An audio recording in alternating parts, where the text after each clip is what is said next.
ఎప్పుడైనా ఇలా చేశారా? మల్లెపూలు వడిలిపోయినప్పుడు కానీ, ఎక్కువగా మల్లెపూలు ఇంట్లో ఉన్నప్పుడు కానీ చాలా రోజుల పాటు నిల్వ ఉంటుంది. అలాగే ఇంట్లో బ్యాడ్ స్మెల్ అనేది రాకుండా ఉంటుంది.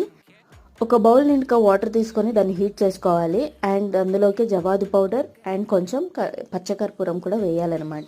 నేనైతే పించ్ ఆఫ్ జవాదు పౌడర్ తీసుకున్నాను, దాన్ని వేసాను. అండ్ మల్లెపూలు కూడా దాంట్లోకి పెట్టేశాను. కర్పూరం ఒక బిల్లంతా తీసుకుని దాన్ని పొడి చేసి వేసుకోవాలన్నమాట. గడ్డగా వేసినట్టయితే అది తొందరగా కరగదు, కాబట్టి పొడి చేసి వేసుకున్నట్టయితే తొందరగా కర్పూరం కరుగుతుంది. సో ఇట్లా గిన్నెలోకి వేసుకొని ఒక ప్లేట్ పెట్టేసి 6 అవర్స్ పాటు పక్కకు పెట్టేసేయాలి.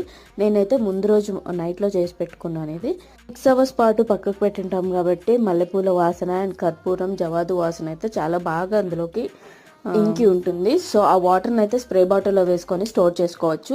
స్టోర్ చేసుకొని కర్టన్స్ కానీ ఇంట్లో కానీ స్ప్రే చేసుకున్నట్టయితే ఒక డివైన్ స్మెల్ అయితే వస్తూ ఉంటుంది. చాలా హాయిగా ఉంటుంది. మీరు కూడా ట్రై చేయండి.